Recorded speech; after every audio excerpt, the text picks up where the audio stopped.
Miller here, Miami Community News. I'm here with Dr. Stephen Fein, and I understand MPH. What's that stand for? Master of Public Health. Okay, we're going to find out a lot about you real quick. Elementary school. Leewood Elementary in Miami. K to 8? Back it wasn't K. K to 5, FC Martin, 6th grade, Arvida Middle School. Next. Killian High School. Next. University of Miami, then Johns Hopkins School of Medicine. And where did you get your MPH? At Johns Hopkins. So you stayed there 4 years of medical school. Yep. Then you got your PhD. MPH, and then some research time. And then where did you do residency? I did residency at Duke and then came back home to Miami to become a hematologist. Okay, what's a hematologist? I specialize in blood disorders, including clotting, bleeding, iron deficiency, anemia, blood management. You nervous? No. A little bit? Little. Come on, Doc. This is easy stuff. Okay, tough questions. Who's your favorite teacher in elementary school? Favorite teacher in elementary school was Mr. Brown. He was a gifted education teacher at Leewood. Arvida. Mrs. Linda Zach. Shout out if she's able to hear me. My gifted teacher in Arvida. Killian High School. Killian High. Mrs. Beverly Ali, the philosophy teacher, and she passed away. Okay. What temple do you belong to? I sometimes go to Beshara. Okay, just checking, I think they're selling some of that land back there. Yeah, that's right. You heard that, right? Yes. Smart, right? Unload it while it's hot. Yes. Okay, so why did you go into this medicine? I chose hematology because it let me take care of a broad range of problems and help people that otherwise have difficulty getting help, sometimes save lives, sometimes help people who have a bad quality of life because of anemia. And I'm able to use cutting edge treatments and cure people that have challenging problems. So, like I just told you, my stomach's been hurting for like a couple of weeks. Just stop eating what you're eating. I don't eat.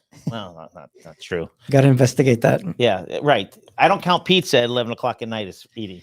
Got to be careful about that. That late night snack will get you. No, I don't eat late. Okay, so you worked at a local hospital for 16 years? I worked at a large hospital system in South Miami, the main hematologist there for 5 hospitals, doing all the hospital-based medicine that requires hematology, clotting, bleeding, abnormal blood counts, DVT, blood clot, transfusion medicine, leukemia. And then last year, right before COVID, I left to start a telemedicine hematology service that no one's ever thought of before. We'll get that about your program. Is this mostly for men? Is it mostly for women? Is it younger, older, children, or do you serve everybody? Serve everybody, all ages, men and women. And I focus on problems that no one else is able to solve. So one of the main problems is women's health and iron deficiency. So I call it women's health hematology. I've kind of invented that concept. And this is a thing where it's mostly women who are younger. What's younger? To me, younger is 50. So, okay, what's younger? We'll say 50 and under. Okay. So dealing with women who are premenopausal, 50 and under, and we're dealing with the problem of iron deficiency related to heavy bleeding, also iron deficiency related to pregnancy, and anybody who's had gastric bypass weight loss surgery also has a risk for iron deficiency. And that those stomach surgeries, they're all over the place. A lot of people getting it done. Yeah, 200,000 a year in the country. Very popular, very good surgery, great outcomes. But a few years after surgery, almost everybody has very, very low iron and needs an iron infusion. Why? Why is that? Because your stomach doesn't absorb it anymore after the surgery. Can't Wow. absorb it. Can't Scary. absorb iron. Well, it's part of the whole thing. If your stomach doesn't absorb other food, then you end up losing weight. But at the same time, if you lose so much iron, then you get tired, weak, you're craving ice and chewing ice, and you have anemia. Why are you craving ice? It's so weird. People with very low iron end up craving ice, and we don't really know why. All right, so give me you're doing that, and you got We do telemedicine. That made it possible to do hematology more broadly and to see everybody in the world who needs a hematologist, because we see them online on their telephone, on their iPhone. And we can or their screen or their computer, the screen, their laptop, their iPad, and we see them, and we are able to explain their problem and to review their lab test results, and then we tell them what to do. And it's all by telemedicine. And then when they need an infusion, they come to an infusion center. Okay, so I call you up, I make an appointment of your your secretary, or you got a live I have a secretary? staff. Yes, You I have a do. live I have secretary. staff. Okay. So then they say, okay, you got to meet Dr. Fein. You make you interview them. I call it interview. I have a problem, and you're going to talk to me. And then you say, I need to draw blood. Where do I go there? We send everybody to a local lab. There are labs everywhere now to get their blood drawn. Or if they already have the blood tested from their prior doctor visit, then I just review that and explain what they need to do. So you're eliminating, this COVID makes it seem so much easier now. You don't have to wait in the office. You don't have to sit. Doctors have a tendency to overbook because people get stuck in traffic, and then the cancellation. Some doctors do. Let's just say not you, but 4 appointments in an hour, and one wouldn't show. So, but they have to book it to keep them busy. But now telemedicine makes it people don't have that excuse why I can't get to the doctor. Yeah, lots of benefits to telemedicine. First of all, if you have a 5 p.m. appointment, you're probably going to get seen at 5 o'clock. So it's not a lot of waiting, hardly ever a wait. And there's not a whole lot of work to get to see the doctor. You don't have to drive over to where the doctor is. You don't have to get daycare to watch your child or take time off of work. And a lot of times they're doing these televisits in the evening or and on weekends to make it easy for That's everyone. huge. Now, what about paperwork? The other thing that drives me crazy, you go see a doctor and they got like 40 pages to fill out. So when I have a doctor's appointment, I go the day before, fill it out, and it makes it easier. What about paperwork? We try to minimize it. It's just an online consent. That's all we have. And so not paperwork. We do process your health plan to make sure that your plan is going to cover us. We're on almost every health plan. And we see you online. It's important because I got Medicare. I'm turning 65 soon. I'm waiting. We got you. February 5th, boom. We got you. Don't worry. Big gift's fine. Just don't be late to just show up on my appointment when I have it. Okay. So again, when did you, I have OCD, ADD. Yeah, let's take a step back. When did you decide you wanted to be a doctor? Okay. During college and even before, I thought being a doctor was the most important profession, the most noble thing you can do. Try to help people who have challenging problems, save lives. I got all enamored by being a doctor. And at first I wanted to be a researcher and cure cancer. Wait, did you watch a show or something like, Yeah, a little bit of everything. What's the show's a medical show? And you go, a little bit of Quincy, but then ER. Yeah, ER, that's it. I watched ER. When I was in medical school, ER was the rage. So I was interested in medicine. I wanted to save the world. I wanted to cure cancer. I was in a research lab at Johns Hopkins for a few years.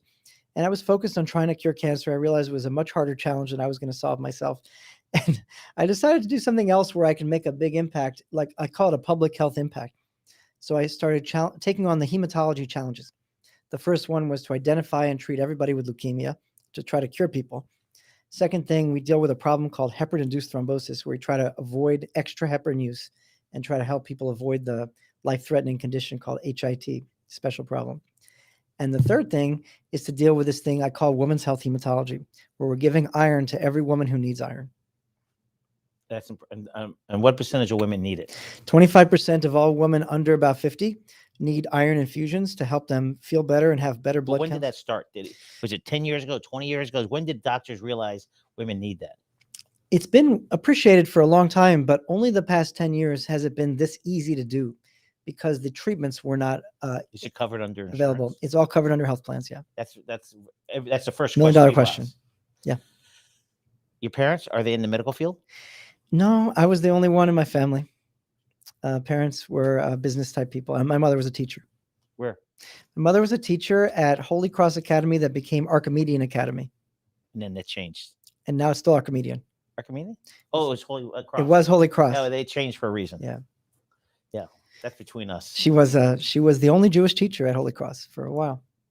I was just to say that's out in horse country. By the way, for us Miamians, he worked with Charlie Weiner, Dr. Charlie Weiner, who grew up in Miami. He's now still in Johns Hopkins. Yeah. He played on a baseball team called the Zeros. Okay. So if you ever speak to him again, say, "What's the Zeros?" He'll know. And he'll appreciate that. Yeah. So so one day he just woke up and says, "I want to help people." Well, during my high school and college years, I decided I want to be a doctor. I decided I wanted to save the world and do something impactful and really focused on having an impact. So I did research, and then finally I decided I'm going to do something where it's very practical and solve problems that no one else can solve in hematology space. I talked about this heparin-induced thrombosis problem. I decided to take on leukemia. There's a leukemia called APL leukemia. 1,000 people a year get this in the United States, and every year 200 of those 1,000 die because they're not caught early enough, and it's because they're in hospitals where there's no hematologist. So I decided to tackle this problem by getting myself into the rural hospitals where these patients live. And I'm now seeing patients online on a screen in a rural hospital and grabbing them out of their hospital to save them if they have this APL leukemia. Quite impressive. Okay, the question with telemedicine. If there's an issue when I call your office to get a result, who do I speak to? Easiest is just email me, because we have a constant email communication with the patients and the doctors, me and my staff. So your staff will be, it's easy. The easiest thing is to contact you. It's very easy. So to actually get an appointment is easy on our website and phone number. And then once we see you, you have a constant email communication with me and my physician assistant staff. And As a PA? I have physician assistants that help me so Right. that, because I'm overwhelmed by emails. So sometimes they help me answer my emails. Of course. And I'm going to get back to you very shortly to answer your question. And if we need to, we can set up another televisit where I see you on the screen to answer your questions. What's any disadvantage with telemedicine? There are 3 drawbacks to the whole telemedicine situation. All telemedicine. All of it. The first drawback is that if you're very sick, I have to be able to figure it out on the screen. Like if your blood pressure is low and you need to get to the emergency room, I got to figure that out just by talking to you. And I don't actually have your blood pressure because I'm not there measuring it. So I might have soon. You're going one day soon. And so I have to, occasionally somebody's sick and I say you have to go to the hospital. Sorry. That's something. It's not common for my practice, but it can happen. A second drawback is that I'm not able to do an in-person physical exam. Like if I want to feel lumps and bumps on your skin and your neck, there's your neck lymph nodes. As a hematologist, that's important, but I'm not able to feel it because I'm not there with you. I kind of have to go by, the patient says they feel it, and maybe they can show me with a camera, and then maybe they have a scan that shows something. And the third drawback is that if I'm telling somebody bad news, I kind of want to be there to hold their hand and maybe give them a hug, and I can't do it on telemedicine. So 3 drawbacks. It's the blood pressure, the lack of physical exam, and the lack of being able to hug someone. Regarding testing the blood, by telemedicine, the way it sounds like the system, as soon as you get the results, the lab goes to you and you send it right to the client, to the patient. We can do that. Patients, you call them clients. Patients. So you eliminate a lot of time. It's very efficient. Everything gets done extremely fast. People get seen within a day, and if they need iron infusion, they get it the next day. After they do the blood test. So this whole thing could happen. If I do telemedicine with you, and you send me to the lab, you guys make the appointment at the lab, correct?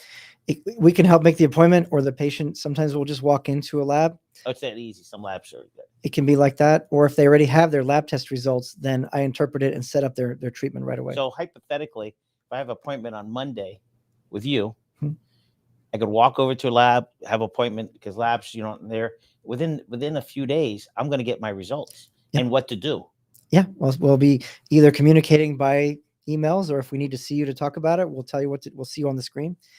And then if you need a treatment, we can get that connected within a day or two, typically. That's impressive. We are trying to revolutionize the way hematology is practiced by doing this kind of thing. But how was it before, 10 years ago, 20 years ago? Hard to believe, but even 1 year ago, you had to go to an oncologist to see a hematologist, because hematology and oncology are connected. So you had to go to a cancer doctor to hear about your blood concerns. And when you go to the cancer doctor, you might wait 2 months to even see the doctor, let alone the fact that you're surrounded by cancer patients in the waiting room, kind of feeling out of place and uncomfortable. And it just doesn't fit that an oncologist is the one seeing the hematology. What's interesting, because it seems like you could see a lot more patients. Very efficient. I'm able to see people quickly, and I'm able to do it in the evenings and on the weekends. So that makes it efficient. That's huge.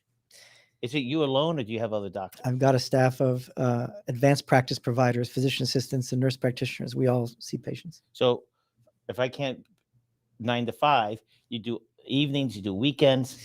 Your numbers have to be off the charts when they hear that. We're seeing many patients online. It's very popular. When you go to the doctor's office, it can only be during office hours because they need the whole office staff to be present to see the patient. But since we're doing this online telemedicine, I'm doing it from my home a lot of But times. you started this before COVID. You had this thought before COVID. Yes, And telemedicine was started before this, but really didn't kick off. right. Telemedicine was started in rural areas about 15 years ago, and it was gradually gaining steam. And I was already looking at doing this in rural hospitals before What's rural COVID. hospitals to you? I mean, Rural means 35 miles from the nearest hospital, including all the Lake Okeechobee hospitals. you were doing this before. I was getting started right before COVID. In fact, February 1st of 2020, I was in Hendry Regional Medical Center in Clewiston, Florida, getting set up to do rural hospital telemedicine. And then March 15th came around, COVID shut down, and all of a sudden the laws changed and allowed us to do telemedicine anywhere, not just in rural areas. So I started doing it in urban hospitals here in Miami and also in outpatient settings at everybody's house.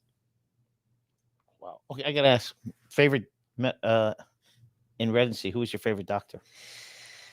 In residency, Ralph Corey was one of my mentors, and Joe Moore. Joe Moore was a leukemia specialist at Duke with me, and he taught me so much. And he taught me to have great patience with patients and to spend as much time as a patient needed, even if it meant that I was going to get home late. That's what doctors are always balancing life. Correct. Yeah. So leukemia 20 years ago, 10 years ago, now the recovery and the information. Let's talk about leukemia. There are different kinds of leukemia. 60,000 people a year get leukemia. About 22,000 each year have what's called acute leukemia or acute myeloid leukemia. Still, we're only curing about a third of those. It's really challenging. But of those third, we're able to get them through treatment. It's hard, but we get them through it. You're in the hospital for a while. You're in and out of the hospital. And over the course of a few months, you get out of this. The ones who don't get cured, the 65% of the people who don't get cured, some of them go for stem cell transplant. That's a whole challenge. If you don't get the transplant, you don't get cured, then we're keeping people alive longer, and it's not an easy life, but we're doing better than we ever used to be. Wow. Do you have children? I've got three. Three Kids, 2 in college. Where did they go to college? I don't look that old, right?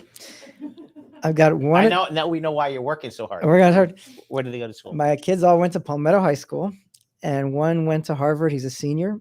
One went to Stanford. He's a sophomore. University, California. Palo Alto. Okay. He's a sophomore. And my third is a 10th grader at Palmetto High School. So, and what are they majoring in? Business types of things, computer science and data things. Not going to be in medicine. The youngest is interested still. The high school one. The high school one hasn't turned it off yet. So you got the Harvard's a senior. He's a senior. He's going to be working at McKinsey next year, consulting. And the other one's He's a sophomore at Stanford Computer Science, and he's got a position this summer, an internship at Google. You got him that? Oh, he got it. Yeah. I was just gonna say, I missed one of the funniest movies, and the internship. I watched. I swear I must have watched it 3 times. Vince Vaughn. It is funny. I'm one of those guys. We just watched it because my son just got this internship. I mean, it's interesting. 2 other. I'll tell you the names as soon as the show's over. I remember. What are their names? 2 kids from Palmetto did internships about 7 years ago. Oh, yeah, sure. Yeah, I don't know why, but South Florida gets a lot of internships with Google. Oh, you got a lot of bright kids in South Florida. They do things like that. So did you watch it with your kid, or did you watch it with your... Watched it with my son because he heard that he learned that he got a Google internship this summer, and we said we're going to watch this movie and see what it's like. So who was your favorite, Wilson or I like Owen Wilson in the show? Hilarious. He's hilarious. You guys in the audience, you watched it? One of the funniest shows ever. That's a good one.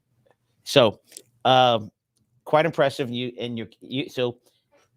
you went to Killeen, your kids go to Palmetto. Palmetto's a great school. Mm-hmm. Great teachers, great everything about it. Yeah. All right, so we got a little quiz going. Uh-huh. Okay, are you ready, Doc? We're going to find out who you are. Okay. You have to pay attention.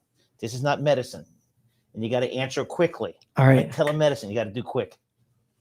Your favorite taco restaurant? Go. Taco Bell. Oh my, really? Uh, Oh my god. Your favorite cowboy? Go. um, Your favorite cowboy movie? Cowboy, Dallas Cowboy, Aikman, Troy Aikman. I said a cowboy. He's just a football player. Yeah. All right, cowboy movie. Cowboy movie is Three Amigos, Tres Amigos. That's a good one. Okay. Oh God. Favorite cheeseburger place? Where do you get? Oh, the best place? Fuddruckers. Oh, they do. They have good cheeseburgers. Yeah, They all the do. way. Shout out to Fuddruckers. Pizza. Favorite pizza place? Oh, Papa Rico's. Oh, 140. Yeah, all the way. He's a character, isn't he? Yes. Okay. Next one. Your favorite hot dog place? Oof. Five Guys. Let's go with something. Doc, I can tolerate all your other answers. I could do that. But you never eaten at Arbiters, have you? No, never. I got to try it. You're not. Are you born in Miami? Yeah, but You're well, I like Lums. Where's Lums? 106th Street in US 1. It's gone.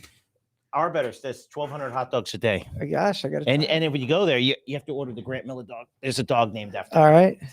Uh-oh. Your favorite animal? Hippopotamus. A hippopotamus? Yeah. Where did that come from? There's a Christmas song about hippopotamus that makes me laugh. All right. Your superhero as a kid? Oh, as a kid, Superman. Huh. That's boring. It is boring. Okay, got two more. Favorite place you eat chicken? Not Chick-fil-A. KFC. Where else do you go? No, chicken. KFC. What? Chick-fil-A Well, is unbelievable. It's We don't have to good. agree with this guy, but Yeah, he it's takes all off right. Sundays. He says, "That's it. I'm off Sundays." Yeah, everybody. Favorite football team? Pros. Well, I always liked the Dolphins, but I was a kid with the Dolphins when they were the Dolphins. Yeah, good point. Okay. Your favorite sushi restaurant? Benihana. Okay. This is okay. Sushi Maki is owned by a Palmetto High School graduate. I gotta go there. Sushi Maki, Abe, he's the owner. Went to Palmetto. Come on, Doc, you get Sushi on Maki. this. You know. And two more. This is the best one. Where's your favorite place you eat fish? You know, I'm not a seafood eater. I'm not either. Yeah, just no place. Hey, Doc. Thinking, I no fish for me. Okay, here's the tough one. Your wife's birthday. Go. It's May 25th, 1970. Your younger son. He's Child. April 14th, I 2000. don't need a year. Next child. Is July 13th. Your oldest son. Child. It's November 24th. Did we do your wife's? It's May 25th. Mother-in-law. Oof. What's your mother-in-law's name? Sylvia. Sylvia. Really? Your father-in-law, is he alive? Yes, and I don't know his birthday. Sorry, George. Your mother? My mother, it was March 30th. Father? It was November 4th. All right, you got most of them. You did good. Thanks. You got any pets? I do not. I'm Okay. forbidden. No pets allowed. Okay. Last but not least, Hit me. these ones you won't like. Okay, the magic of the mix. Tell everybody why telemedicine is the future. Convenience for everybody, safety for everybody. You don't need to go to a doctor's office. They don't need to be near the sick patients. We're able to do things more efficiently. We're able to cut costs by decreasing the amount of money spent on the operation of medicine. We're able to save money for the health plans. Everything about it is a smoother, simpler operation. And we're in the era where everybody accepts the culture of do it on your phone and do it on your computer. And you don't need to waste half a day going to the doctor's office. It is a half a day. First of all, I appreciate your passion for medicine, and you can feel it, even though you don't know some of the family's birthdays. We'll skip that. Now we know you're human, but you're absolutely right. When you got an appointment at 1:00, the doctors, you're thinking about it at 10:00 and then 11. And the good thing is you keep all these interviews. I call them interviews. You keep them on record, right? You keep them. Yeah. And it's important. And you work as a team, correct? It's Yeah. not just you. Oh yeah, my whole team. It's important. I told you I went to a doctor and I asked the doctor a question. I forgot that the doctor answered it to me. When I called back, and the doctor was tied up. The aide said, no, and they looked at the notes and said, Grant, no, we talked about it. And I go, oh, yeah. So I think that's how your office works. Yeah. And it's congratulations. You're way ahead of the curve. Other doctors must go, wow. Do they say that to you? I'm getting a lot of that. People are pretty impressed. We've seen about 2,000 patients over the past year and a half since we started the outpatient. And we've managed to have 700 or so iron infusions. And we're really off to a great start. We're making a big impact and a lot of morale in my big staff. I was going to tell you something along the lines of you're telling me about having to plan your day around the appointment. I've got the opposite problem. People fall asleep at home while they're waiting to see me at the certain time that they're supposed to see me. And I call them up and say, what's up? You missed your appointment. Oh, I was asleep, doc. And I wake them up and we do the appointment. It's great. Yeah. Okay. University of Miami football. You heard Mario signed the agreement? All good. I'm excited. Not that he went to Columbus. This is excited, but that he grew up in Miami. He played for the U. His life dream was to coach at U at the University of Miami. So it's pretty exciting. Making dreams come true. Yeah. Oh, absolutely. For $8 million, his dream came true. Everybody, thank you very much. Dr. Fein, thank you. Thank you, and Grant. I hope to have you back soon. Thank you, Grant. Have a great day.